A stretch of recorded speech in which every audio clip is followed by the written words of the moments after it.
Let's look at community. One of the things that religions are indisputably rather good at doing is creating communities, turning strangers into friends. And one of the things the secular world clearly has a problem with is community. I think the modern world is lonely. We're all hunting for that one very special person. That's how we start off, in adolescence, in our early 20s. We're searching for that one very, very special person who can spare us a need to mix with everybody else. So we're all kind of selfishly looking for, that special person. But the group is, we don't really like the group. I think it's actually very important to live in groups, and I think a lot of our neuroses and anxieties comes from the fact that we're not living in a sufficiently group way. Now, don't get me wrong.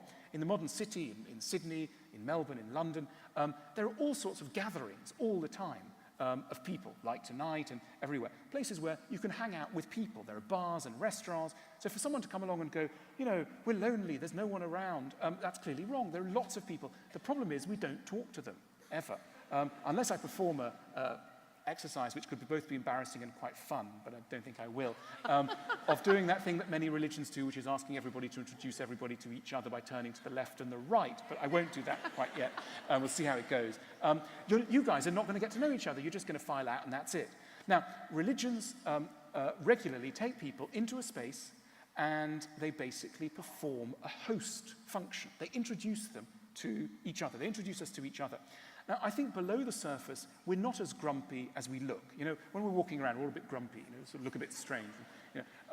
And the reason is we're scared. We're scared of rapists, and we're scared of murderers, and we're just scared of all the bad people we've read about, and pedophiles and nasty people. So that's why we've got to be very careful as we wander around.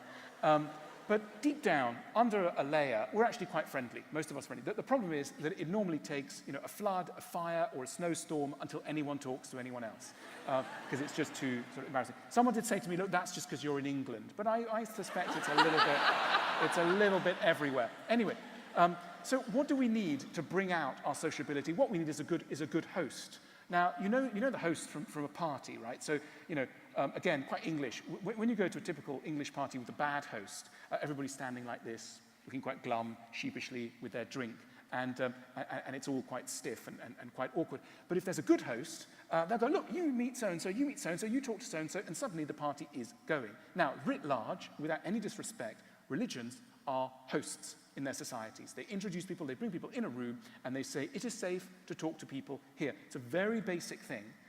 It doesn't require belief in the supernatural. Many people will often say, look, I've kind of lost my faith a while ago, but I do love those services. I do love the after bit when you have the tea and the biscuits and that kind of thing. And they're not wrong.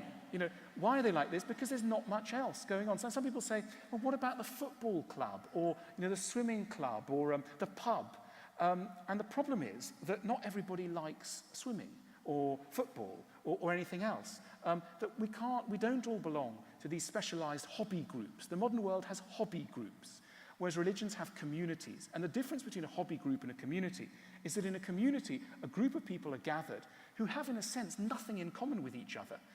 They look weird to each other, they're different races, ages, colors, etc. And maybe they're a bit scary looking. But the whole process, the kind of spiritual journey, is to turn that alien person into a human being, to discover the humanity below the surface. And that seems like an incredibly sort of valuable exercise that religions make us do.